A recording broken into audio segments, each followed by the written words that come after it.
Sanctum Mysteries, brought to you by Bromo Seltzer.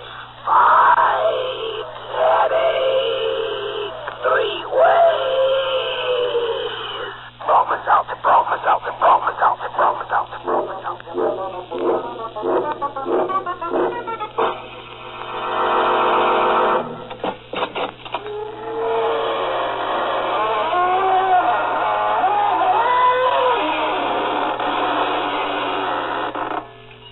Good evening, friends of the Inner Sanctum. This is your host to welcome you in through the creaking door. Now, come in. Don't be shy. Just put your best foot forward and be sure nobody bites you. After all, as one werewolf said to the other, we'll have a howling good time. The trick is to keep your spirits up. Or maybe, in the inner sanctum, to keep them down.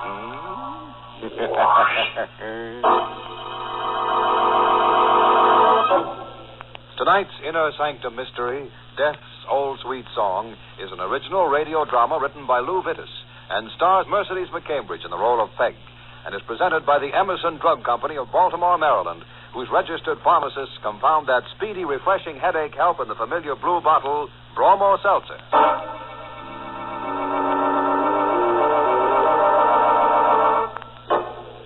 And now for our little slice of life. Nothing fancy, just a couple of murders and a few pints of blood. It's an old house on a side street. All the rooms are dark except one where an old man sits writing. Here I am, an old man in a dark house. An old man almost ready to die. But not yet. Not yet. I'm safe. Outside in the street, an organ is playing. Love's old sweet song. The windows are shuttered and locked. The door is heavy and bolted from the inside. I'm safe. There are 3 of them who want my money. They're young. I'm old. They want me to die. They cannot wait, they think. But I'm clever. And they will have to wait. You don't come closer. Don't. What are you going to do? That poker, no. I'm very old. I'm very old. I shall die very soon anyway. Put that poker down. I don't want to die this way. I don't want to... Oh.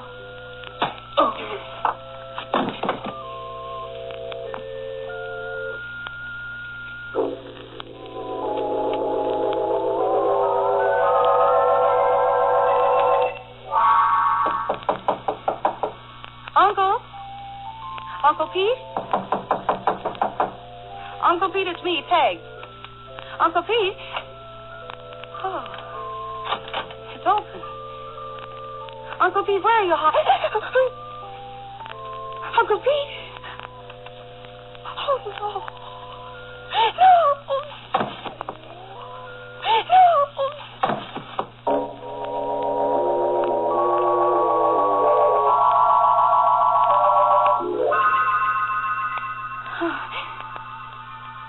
What happened? Uncle Pete? Who is it? Mrs. Sorensen. Oh, don't come in. What on earth is the matter, Peggy? What are you doing with that poker? Poker? In your hand. Oh, I don't know. I don't know how it got there. Where is Mr. Peter? I saw... Get out of the way, Peg. Good Lord. I didn't do it, Mrs. Sorensen. I found him like that. Honestly, I did. You killed him. No. The poker was still in your hand. That's his blood on the poker that you were holding in your hand. I didn't kill him. Couldn't you have waited for his money? He was the kindest man I was only his housekeeper, but couldn't you have waited? Please believe me. I loved Uncle Pete. I'd never... You did it. I saw you. You killed him. Don't look at me like that. Go away. I could take that soft throat of yours and these hands. Please. Oh, I've got to get out of here. I've got to get out of here. She ran away, Peter. She may run, but your blood is on her hands, Peter. She'll come back. And when she does, we'll wait for her, won't we, Peter? We'll both wait for her.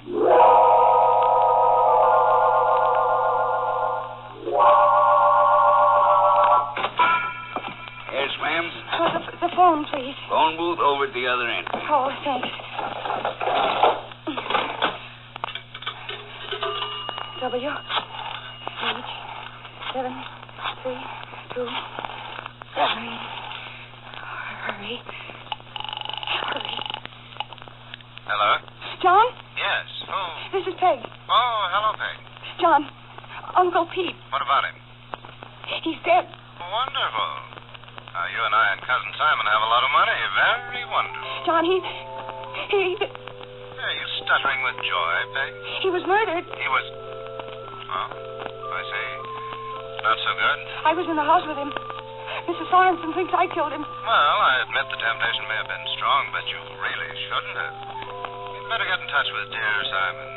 He's a lawyer, you know. I didn't kill Uncle Pete, but the police might think... I haven't said a thing. You see... I've got... Hello. Hey, what can I do for you, ma'am? A back door. Is there a back door out? Yeah. Leads to the alley over there. Thank you. But, Thank you. well...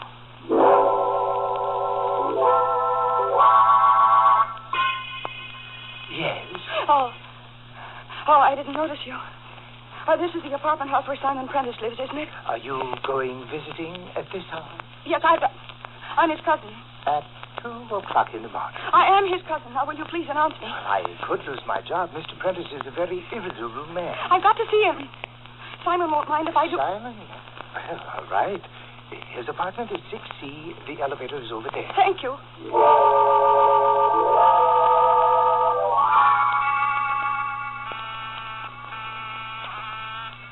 Oh, Simon. You've got to be in, Simon. You've got to be in. Simon? The door. Open. I'd better go. Simon?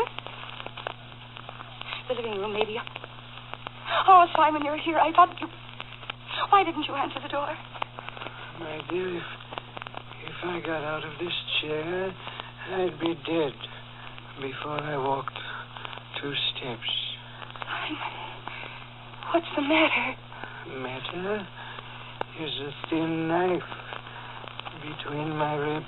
Oh, Don't touch it. But I have... Take it out in my life and pour out after it. Oh, Simon, we've got to do something. Yes, I have to die. And you... A doctor. It's too late. Huh? I mean, what are you saying? Try to tell me. Listen. Street organ man. Yes. He's the one. He's the...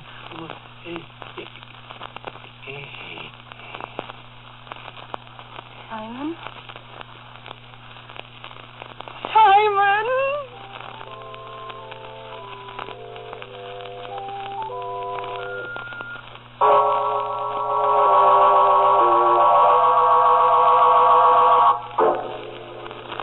You are listening to Inner Sanctum, brought to you by Bromo Seltzer.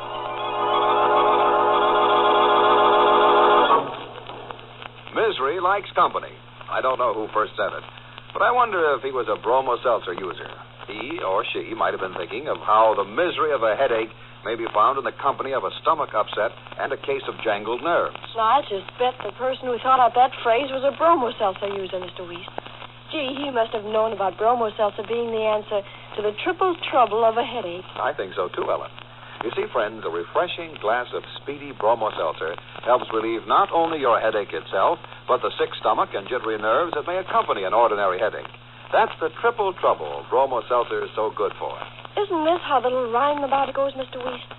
Fight headache grief with 3-way relief. Bromo Seltzer, Bromo Seltzer, Bromo Seltzer, Bromo Seltzer.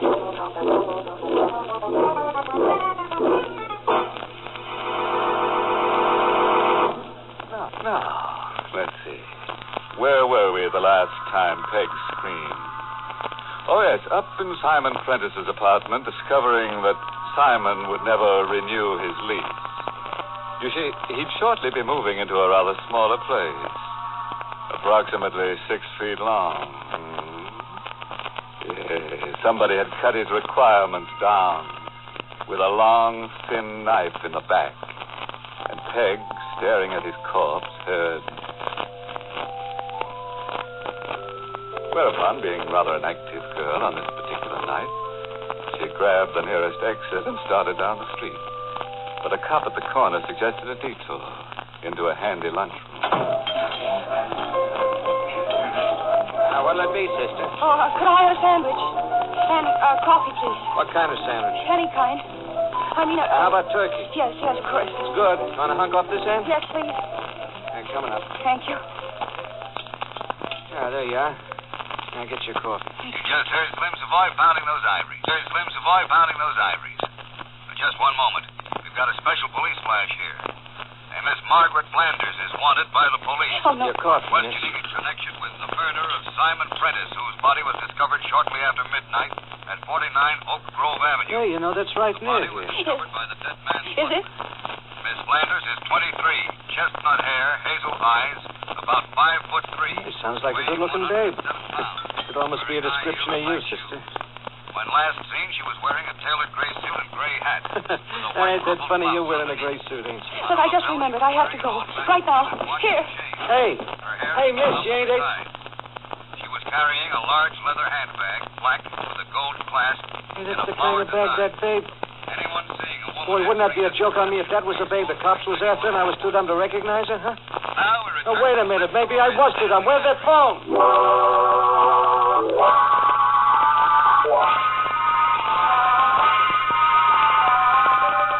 I'm tired. I'm so tired. I've got to go home. Go home.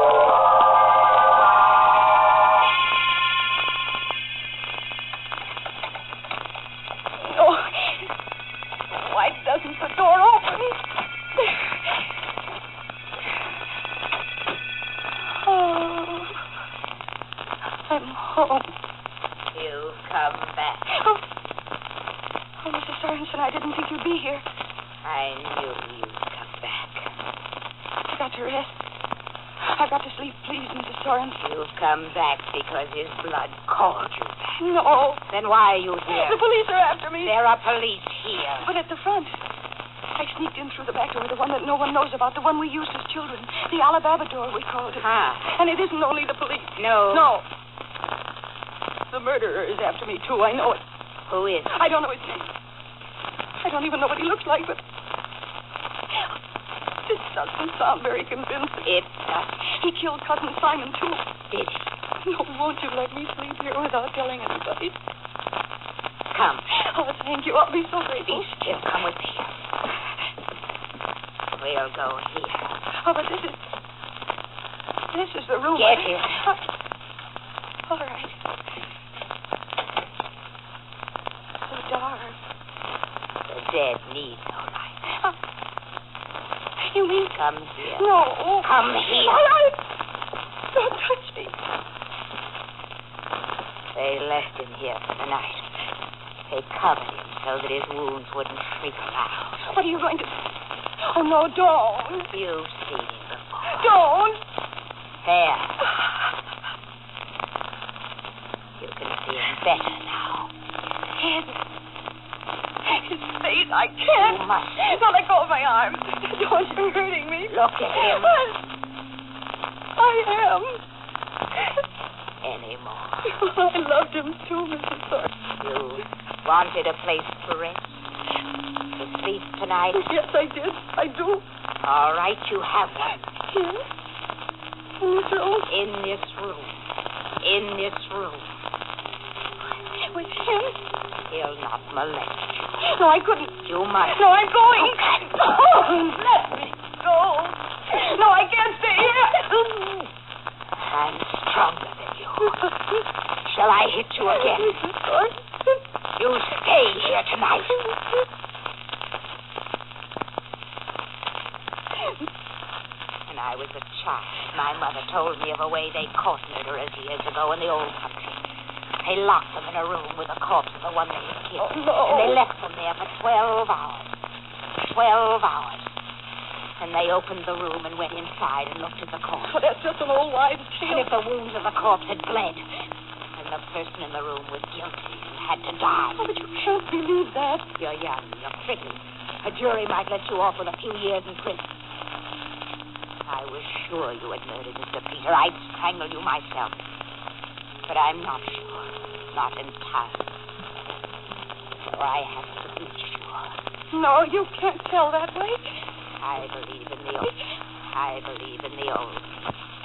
I shall be able to tell. Good night. No, you mustn't lock me in. I shall. And while you're within this case, pray. Pray that that tired blood, not begin to flow again.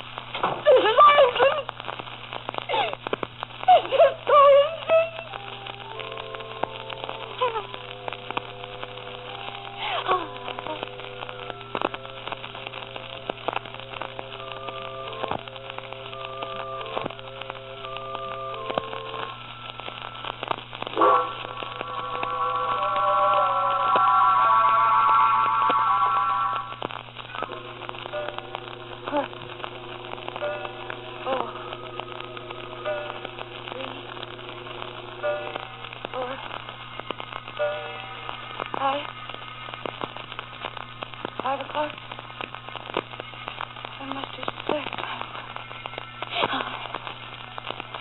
Body. Uncle P. Oh, no, I'm getting out. Mrs. Sorensen! Mrs. Sorensen! Mrs. Sorensen, please let me out. I don't care. Call the police or anything. Only let me out. The door. It's not locked. It's not locked. It's not locked. I'm free. I'm free. Just down the hall to the front door and something on the floor. What? What are you doing? Why are you lying there? Why are you lying? Wet. Your body's wet. Light. I'll get a light. I'll get a light. There. My hand is wet, Mrs. Sorensen. I have to see.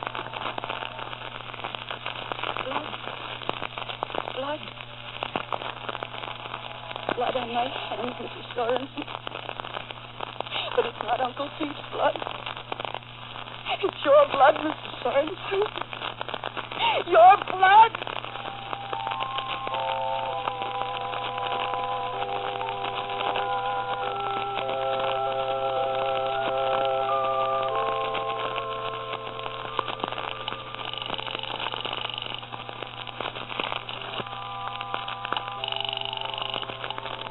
John! Peg! John, I need you. I'm frightened. I'm afraid I'm going crazy. I'm at home. Oh, please come over, John. Yes, there are police, but I use the back door, the Alabama door. Mrs. Sorensen. Oh, no, John. No, she won't do anything. She's dead.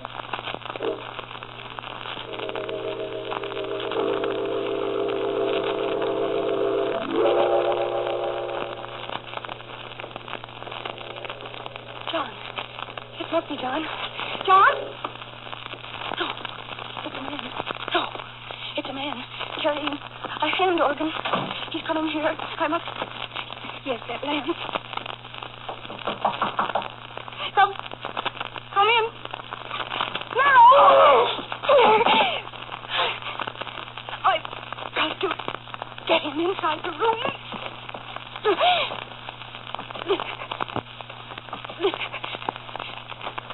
Close the door.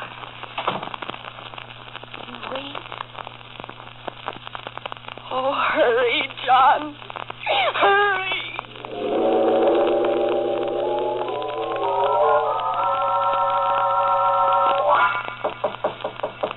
Hey, it's John. John. Oh, John, it's so good to see you, John. Easy, Oh, but it's been been so long waiting. Good Lord, who's that? The organ grinder. Oh, I can see he's carrying one, but... When I found Uncle Pete's body, he was playing outside. And outside of Simon's apartment, too. He's been following me all night, John. He caught up with me. But I broke the lamp over his head. Good heavens, you may have killed him. Still alive. John, take me away from here. No, if he's the killer... John, I can't stay here any longer. Please take me away. Please take me away. All right, honey, all right. And better straighten your things. Those look like they've been slept in. They were. Never mind that. Just take me away. Come on.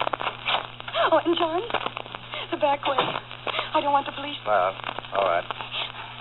Sneak out, but you can't go on hiding forever. I know that, John, but I've got to rest for a little while. I've got to rest.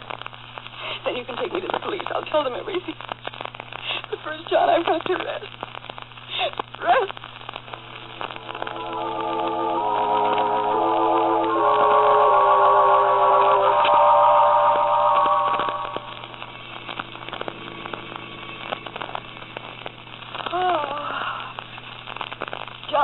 Yes, Peg? I've been sleeping. It was wonderful. It was so wonderful. Good. Where are we? Out in the country. Thought it's safer for you until you decide what to do. It's pretty out. It's almost night. I slept for a long time, didn't I? I didn't want to disturb you. You needed to rest. But I better pull off the highway.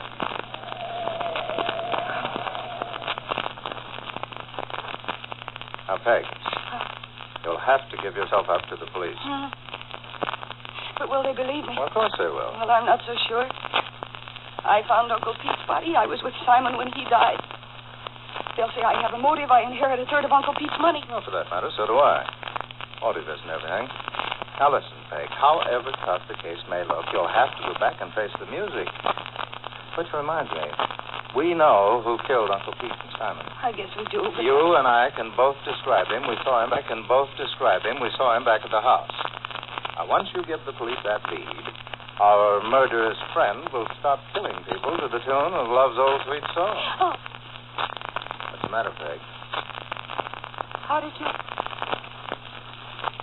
you know he played that song? For heaven's sake, Peg, stop being so imaginative. You don't think I'm the organ grinder, do you? I know you're not. Well, Then the organ grinder wasn't a murderer. You were. you're a fool, Peg. Should have kept your mouth shut. John. A jury might have given you life with the evidence I built up against you. That would have been all right with me. Your inheritance would have been voided, and I'd have got it all as I planned, and I still will get it. I put the book in your hand when you fainted. I killed that snoopy housekeeper. What? I'm not the jury. Oh, John. Let's not be sentimental, since you know I dispose of dear Uncle Pete and dear Cousin Simon. Not to mention Mr. Sorensen.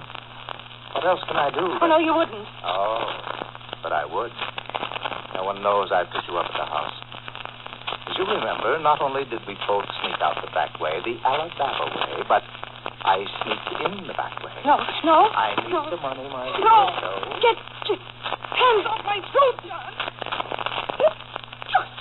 You're hurting. I wish you didn't struggle. It only makes it longer and more painful. John. Better. I need only a few seconds more.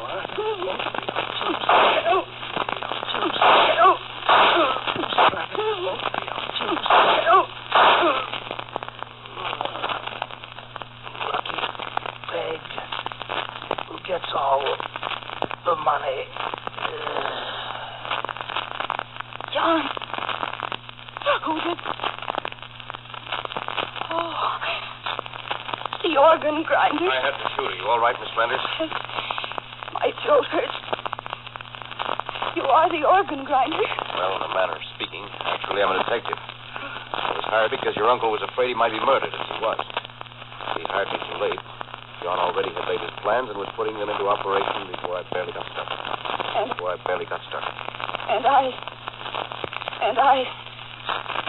I didn't help, did I? I didn't help, did I? Well, for a while back there, when you conked me with that lamp, but it worked out all right. We needed the proof against John, and, well, we got it. All the time I was trying to run away from you. I was really running towards death. You could say it that way. Death, alias Cousin John. It's not an alias for him. Not anymore.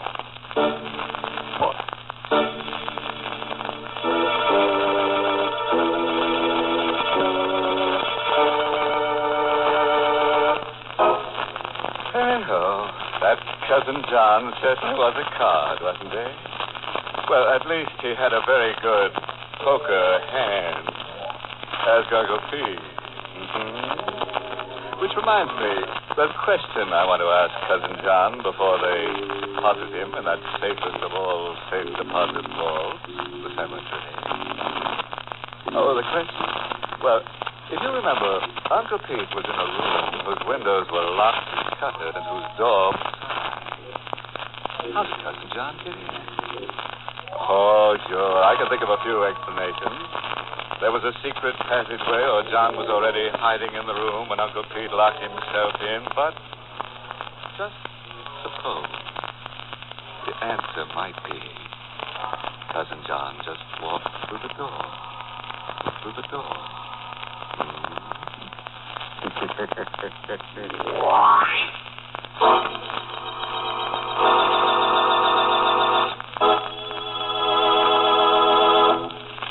Did you ever hear anyone say this? I'd give $1 million if I could do something about this headache. Maybe you've said it yourself. Well, next time you're thinking of mortgaging the family heirlooms in the hope of easing an ordinary headache, remember there's an economical way to get headache relief. An economical way to get headache relief. An economical way to get headache relief. You see, here's the reason. Or I should say, the reason Bromo Seltzer is so economical. Just a teaspoonful of Bromo Seltzer in a glass of water is all it takes to prepare refreshing headache help. And also, Bromo Seltzer doesn't do just one job. It does three. 3 important jobs, and does them fast. Bromo Seltzer helps relieve your headache and also helps relieve your jittery nerves and your upset stomach. And as you know, upset stomach and jitters may go with a headache. So, friends, take this economical split-second effervescent next time a headache sneaks up on you. Caution, use only as directed. If headache persists or recurs, see your doctor. And remember, for effective economical relief, Three-way. Bromo Seltzer.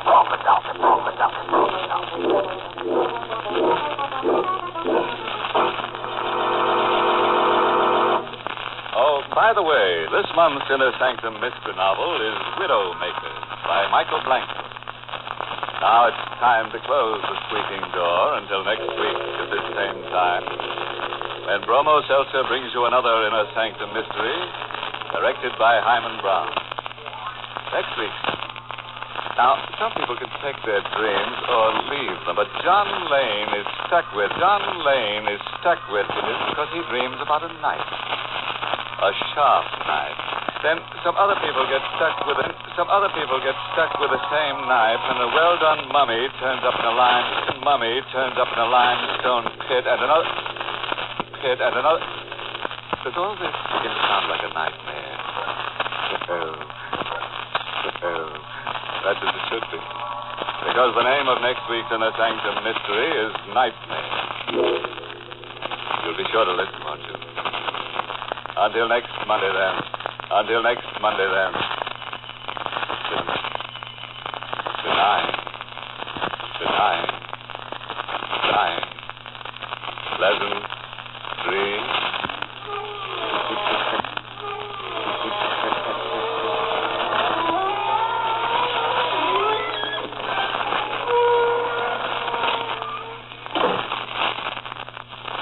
this is CBS, the Columbia Broadcasting System. You've been listening to the OTR Gold Network. Find more classic radio at otrgold.com.